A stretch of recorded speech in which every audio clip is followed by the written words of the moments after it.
Happy New Year, everybody. Welcome back to the James Early YouTube channel. We've been away for a few weeks, but we do return, and I'm finally starting our career mode on F1 2010. First thing you might notice, I'm in a different place. I'm in an office. Can you believe that? I found myself in an office, working a 9 to 5 on YouTube. No, that's not true. I'm just in an office room. But we are here with F1 2010. You guys voted for which team we should drive for, and the winning vote was Lotus, so we'll be driving for Lotus, and we've got 3 seasons to win the World Championship. If I fail after those 3 seasons, we'll move on to F1 2011 anyway, but the objective is to win the World Championship on every single Codemasters game. We've done it on F1 2009, can we do it on F1 2010? Make sure to get yourself subscribed to the channel if you're not already subscribed, and if you want to support the channel further, consider becoming a channel member. Apart from that, let's get into it. First race, Bahrain, let's go. So the great thing about F1 2010 is, it was the first real Codemasters F1 game. Of course, 2009 wasn't developed by Codemasters, just published by them. But F1 2010 did the career mode quite well. You're in the paddock, so all the menus are in the paddock. You're in your own little motorhome for the career mode section where you can choose your helmet. I'm using a custom mod sort of thing, so it doesn't have that weird sepia sort of tint over the game, that orange tint. So that's gone, and we also have custom helmets. I'm going to choose, we'll go for Mika Häkkinen's apparently 2007 helmet. I didn't know he had a 2007 helmet, but we'll go Mika Häkkinen, why not? Flying fin. You have an agent, and as you race and progress through the game, you can see if any of the other teams are interested in you. So Lotus, they're neutral with me. But for example, if I went to look at Red Bull, I don't think Red Bull would be very interested in me right now. Considering I'm all the way down in Lotus with no results on the board at all. The difficulty in this game is a difficult one to set up. Pardon the pun. The way I've sort of figured it out is if we go to the second highest difficulty, but we don't take part in qualifying. The AI are really slow in qualifying, but they're really good in the race. So the second to highest difficulty I think we should go with, but we'll do back of grid starts, at least for this first season. Maybe if we move to a better team for season 2, we can up that or change that. No flashbacks, professional AI difficulty, car damage simulation full, of course, everything manual as far as we can get.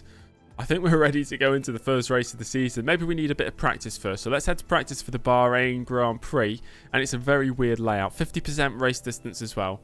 So instead of 49 laps, it's 25 laps. You'll be thinking, what? Bahrain's usually about 57 laps. No, the 2010 layout of the track was the endurance layout. It's just a very strange layout. But our race objective is 18th or above. That's the objective the team has set us. I'll take you around a lap in practice just to show you the sheer weirdness of this layout. The aesthetic of this game, just the feel of it, is really good.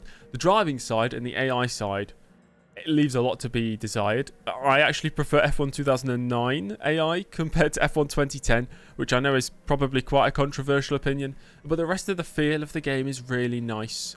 The fact that you're just sitting in your car here is just quite nice. I don't know, it's just a nice feel of the game. And the soundtrack of this game, spectacular. You can get car upgrades as well by doing like practice programs. Works slightly different to what you might imagine in the more modern games. I just remembered I have to have traction control on medium because there's an issue with the curbs. Auto spin curbs, of course, but it's only an auto spin curb if you got the traction control turned off, so that's the only assist I'll be using. So ride on board with me for a lap of practice at the Bahrain Grand Prix endurance layout. So it's completely normal down to the first corner, of course, braking at maybe 120 meters. Get it slowed down to first gear, big lock up there, completely missed the apex. You take a lock curb on turn 2, and turn 3 is flat, of course. As we rise up the hill towards turn 4, another overtaking opportunity, of course, and this is where the circuit begins to change. Turn in third gear, maybe second gear if you want to. We switch to the left instead of going to the right, and this might remind you of that outer loop layout we saw in 2020 up until this point, and then instead of going left we go right into a very tight series of corners. I've gone completely wide there. The curbs are very strange. As soon as you hit the curbs, it sort of forces you back onto the circuit. Very technical series of corners. Absolutely no way you're overtaking anybody there in a real life race, but the AI on this game might suggest we can make overtakes there. And then we join back up where the turn 8 hairpin is. But instead of it being turn 8, I think it's about turn 15 on this layout. But I'll just continue to call it the normal turn. So this is turns 9 and into the Very difficult turn 10. I keep forgetting to gear up as well. It's been a while since I've commentated and raced at the same time. So you got to bear with me. Down towards turn 11. Another overtaking opportunity, of course. You can usually take quite a bit of speed in there. We've just about done that. I decided to switch from cockpit view to TV pod for this game. I feel you just need to run it in TV pod. Cockpit cam is good. I like cockpit cam, but for you guys watching on YouTube, I think it's a much more pleasing experience watching from a view like this where we can see more around the car as well. And it makes it easier for me to actually hit an apex, unlike that last corner there. But down towards the line, that is a lap of the endurance layout at Bahrain. And the time is going to be a 2 minute 01 pretty much. James Early's first timed lap in an official F1 Grand Prix weekend on F1 2010. Now you can see my issue with the AI difficulty. In the race, the difficulty I'm on is completely acceptable. In practice and qualifying, not so much. I am about 6 seconds clear of the drivers I'm supposed to be battling. So this is the R&D screen. Right now I don't think we can do anything with it because it's the first weekend. You got balanced, intermediate and aggressive. I think that's the path you go with the upgrades. And then you've got unique, package, standard and minor, which are the different upgrades I think you can actually get on the car. I know it affects your car. I don't know if it affects any of the other cars on the circuit. As in, can the Red Bulls develop theirs? Can the Ferraris develop their cars? Or is it just the players' team? I suppose we'll find out as the seasons progress. We love head-to-head battles. This is the teammate head-to-head. A very funny picture they used for Jarno Trulli, who's actually, I think he's only half a second down on me now in the pace. So they've definitely sped up throughout the session. But neither of us have got any points on the board in any of those categories. So it's neck and neck right now, James Early, Jarno Trulli. So 7th in practice after just setting that one lap. Like I said, the AI are not fast in practice and qualifying, at least at Bahrain. I don't know if it'll change for other race tracks. But let's go into the race. We'll start at the back of the grid. Let's see how we get on. No chance of rain. 18th or above is the objective. And we're starting on the prime tyres, if we so desire. You've got prime and option tyres. Option tyres are the softer compound, prime are the harder. You have to use both tyre compounds during a dry race. Just like you do in modern Formula 1, you need to use 2 of the dry compound tyres. We've also got intermediates and wets. No refueling. Would this be the first season without refueling? I believe it would be. 2009, I'm pretty sure they still had refueling. They did. So this is the first season without refueling, which meant the cars were slightly bigger at the back, you know, to accommodate the fuel tank and keep all the fuel in there. We'll start on the prime tyres, go to lap 17 and pit for the option tyres. Hopefully that long first stint can get us ahead of a few of our rivals. Well, there's only one more thing to do, and that's go racing. The 2010 Bahrain Grand Prix is next. This is a classic feature now. And when you look back at F1 2010, this is one of the first things that come to my mind. The look down of the grid when it flashes the leader, your rival, your teammate, and you. Here we see Mark Webber starting on pole position for Red Bull. Jarno Trulli, my teammate, in 18th. That's where we need to finish. And James Early with a Mika Hakkinen-inspired helmet in 24th.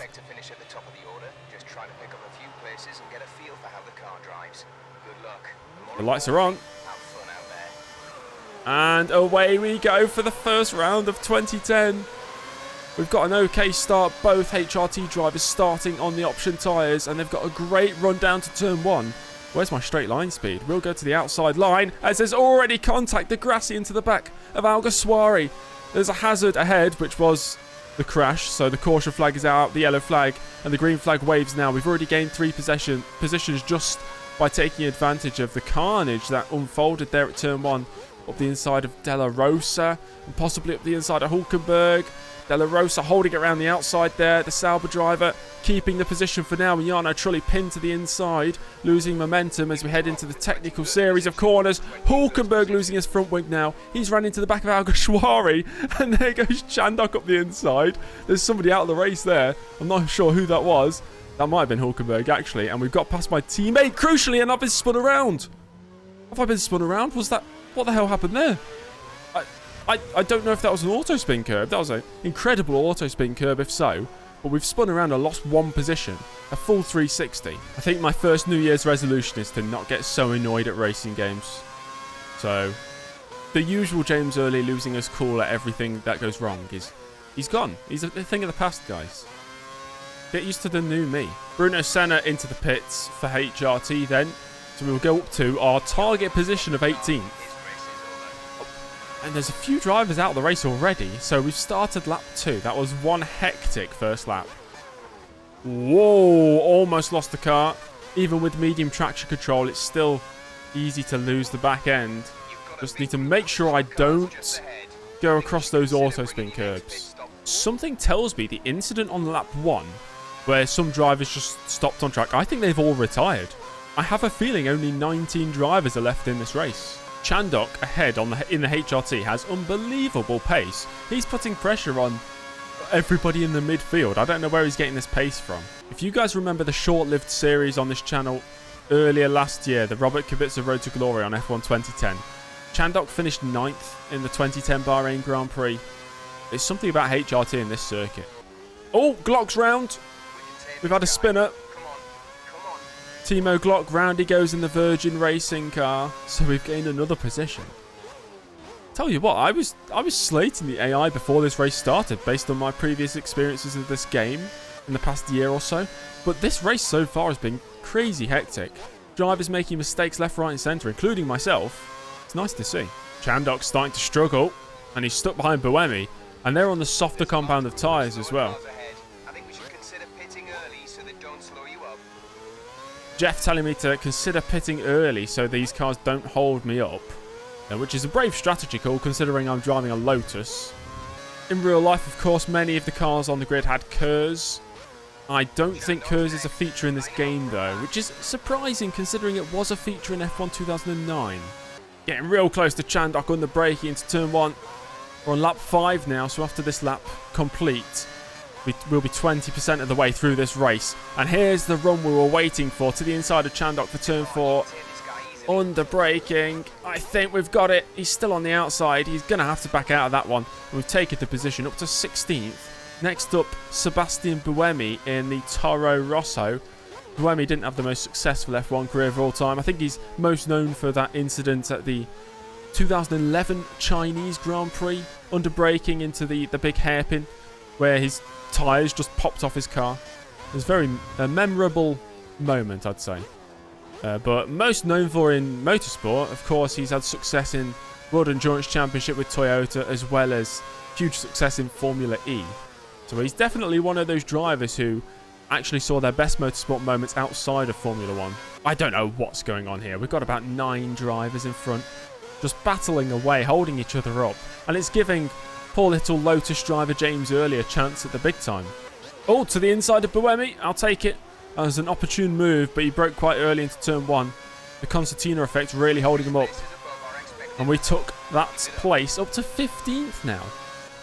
Oh, Sotil almost losing the car across the curbs. And we move up into 14th place. I thought he was going to collect me on his way around there. I think the physics leave a lot to be desired in this game. The AI just sort of popping off the curbs, spinning around, sometimes saving the biggest tank slap you've ever seen. Just like many other games of the time, the AI difficulty differs between races. Like you might have Spain where the AI difficulty is just too high, and then you might have Monaco where it's too easy. And finding a balance is difficult. There's a driver into the pits there. It looks to be a Renault. That's Vitaly Petrov. We all know what he's most known for. The Fernando Alonso Abu Dhabi incident, I suppose. We're up to 13th place now. 13th place on debut. It's looking good. Hey, if we win the World Championship this season for Lotus, we can go straight on to F1 2011. Yellow flag out. I think that'll be for somebody behind me. There's suddenly a massive gap behind. Buemi must have had a mistake. Along with the graphical changes we've got to this game, and along with the custom helmets, there is also, I believe, some sort of AI improvement patch I've got installed. As there goes Liotzi into the pits, so we gain another position. To make the AI, I think, more consistent between laps and circuits. In the base game, there was a lot of what's called rubber banding with the AI's pace. One lap they'd be 5 seconds up, next lap 5 seconds down. Just jumping all the way up and down all the time, which makes it very inconsistent and very hard to race against them. I think this patch may have sorted that issue, at least a little bit. The race engineer was definitely a big improvement for F1 2010 over F1 2009. I can't remember this guy's name. It's not Jeff, but it's something like that. Rob, I think. Maybe his name's Rob. Some northern British man. He gives you quite a bit of information. Some relevant information. It makes you feel a bit more immersed into the world. Oh! Oh, Kobayashi just stopping on circuit there. He's out of the race. That looks to be a mechanical issue for Kobayashi, the Sauber driver, stopping on the back straight. He's retired. And, wow, that's a big train of cars into the pits. 5 drivers there racing into the pit lane. And wow, we're up to 6th place. Of course, top 10 get points in 2010. It was the first season where they used the top 10 point system. And we are currently in 6th place. Of course, we need to serve a pit stop at some point, but 6th place? What in the world? There's just a tyre. I just went past the tyre, just randomly on the circuit. Has somebody crashed? We're up to 5th now. More drivers into the pits, and we will rise up into the top 3. A podium place on debut in a Lotus. It's not the good Lotus either. It's not the Kimi Räikkönen Lotus. This is the Lotus Racing, led by, what was that guy's name? Fernandez? Something Fernandez? Yeah, that guy. I think it was he was Malaysian, I'm pretty sure. Tony Fernandez, that's the one. That tyre is still there on the circuit.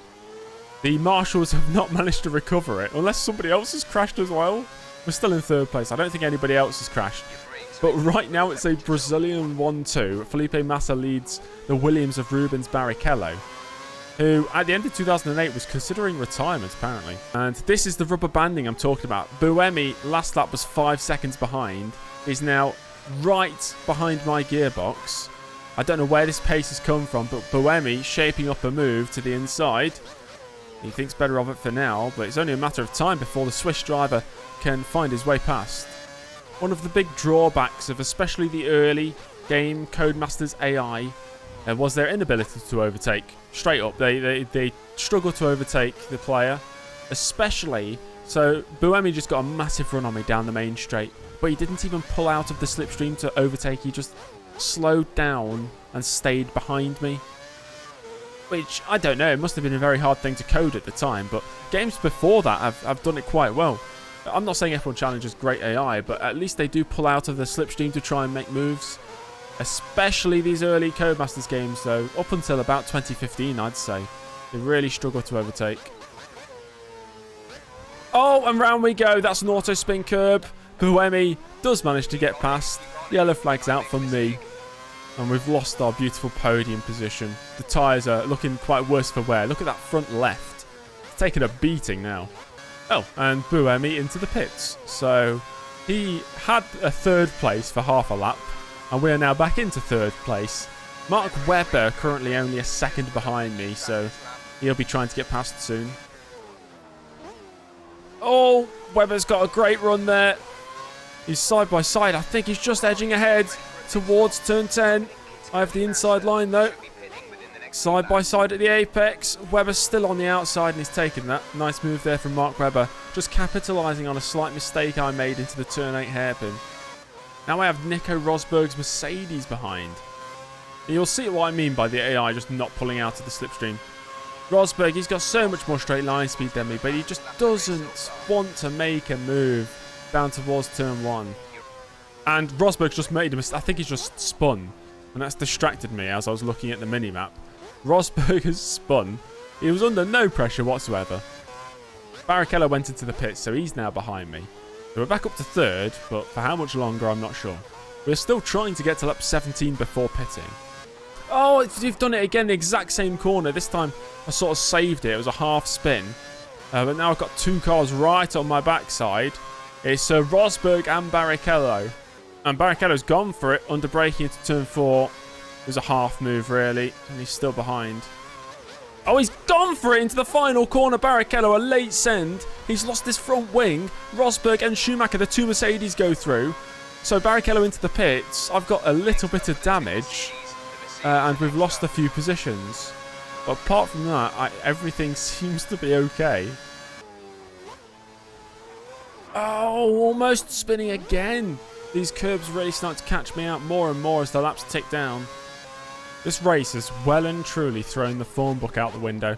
Not that there was any form book. There's now Buemi challenging me where Webber overtook me, but I don't think the Toro Rosso will have the drive that the sister team Red Bull does have. And we hold on to this position just about. But it's crazy. Massa's winning the race. We've got the 2 Mercedes in the top 4. We've got Webber up there. Barrichello's up there. Buemi 6th. A Lotus of James Early in 5th place. So into the pits we will go for our one and only stop in this one. I think you have to slow down before the line to avoid the penalty. And pit limiter goes on. And you have to brake for the pit box. I don't know if it makes any difference, honestly, but I'll do it.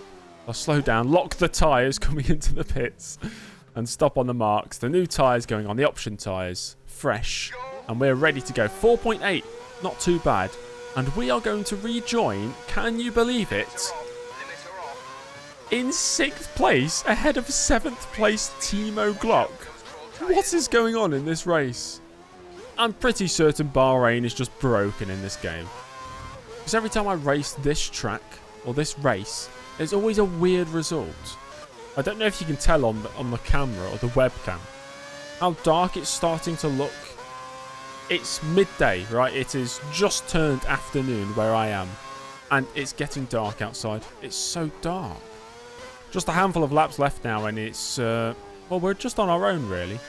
Glock is about 5 seconds behind. Buemi is 15 seconds ahead. Tyres just starting to fall off. We've just got over 3 laps to go to claim points on debut, which would be a fantastic result. Let me know down in the comments if you played F1 2010, whether you played it when it came out or you've played it in more recent years. I'd love to know your experiences with the game, what you think about it. Please comment down below and let me read. Barrichello's got past Glock, and now Barrichello putting the pressure on with 2 laps to go. So the fight is not over yet for the points. Here comes Rubens Barrichello, the Williams driver. Can he pull to the inside? No, of course he doesn't. I'm going to defend the inside anyway. Into turn 1 we go. 2 laps to go. Can we hold on to this 6th place? 1 lap to go to claim points here in a famous debut race. Barrichello once again with the run, and there's a McLaren back there in 8th place as well. Where's Timo Glock? I wanted Timo Glock to score some good points here, but it doesn't seem like he's achieving that. Mark Webber wins the race, so he's gone from pole position to race victor, and of course he challenged for the 2010 World Championship in real life. Can he go one better than he did in real life and actually win the championship this time around? We'll wait and see. He leads the championship for now, but as we've rounded the final corner for the final time, it's 6th place on debut. What a race that was for Lotus. Starting from 24th, finished in 6th. An amazing race. I'm just hoping Virgin scored some points as well. So it was Webber, Massa, Rosberg, the top 3. Michael Schumacher on his return to Formula 1 in 4th place. Sebastian Buemi up in 5th place for Toro Rosso. Then it's James Early. Rubens Barrichello in 7th. Jenson Button, the McLaren driver, who missed out on the 2009 championship in our career mode series thing. Who is a reigning world champion in real life, of course, going into this season. He's in 8th. Kubica and Glock scoring the final 2 points. Only 14 drivers reached the checkered flag. Incredible. 14 drivers finishing the race, which meant there was 10 DNFs. Championship standings, of course, we're in 6th place right now. The championship standings are the same as the race results. Constructors-wise, Mercedes lead Red Bull by 2 points. Then it's Ferrari, Toro Rosso and Lotus. But a mammoth 9 teams already scoring points. Force India, HRT and BMW Sauber, the only teams yet to score. We've leveled up. I have no idea what that means. We've leveled up to level 3. I think it's something to do with reputation, which will be good if we need to get a... James! Hey, James, over here! That's David Croft's voice. That does not look like David Croft. Let's see what David Croft has to say. Tell me, what are your hopes and aspirations for the current season? And do you have any personal objectives that you want to achieve? We'll be looking to beat the other teams around us. Now, it's often said that it's not easy to overtake in Formula 1, but that wasn't an issue for you today. You must have had confidence in your car to be able to push like that. Overtaking is part of racing. Well, that was a real race of attrition today. We saw so many cars fall by the wayside. Do you have any views on what happened out there during the race? I couldn't comment. My race went to plan. Cheers, David. Thank you, mate. Next up, Melbourne.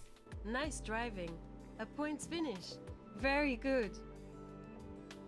That's terrifying.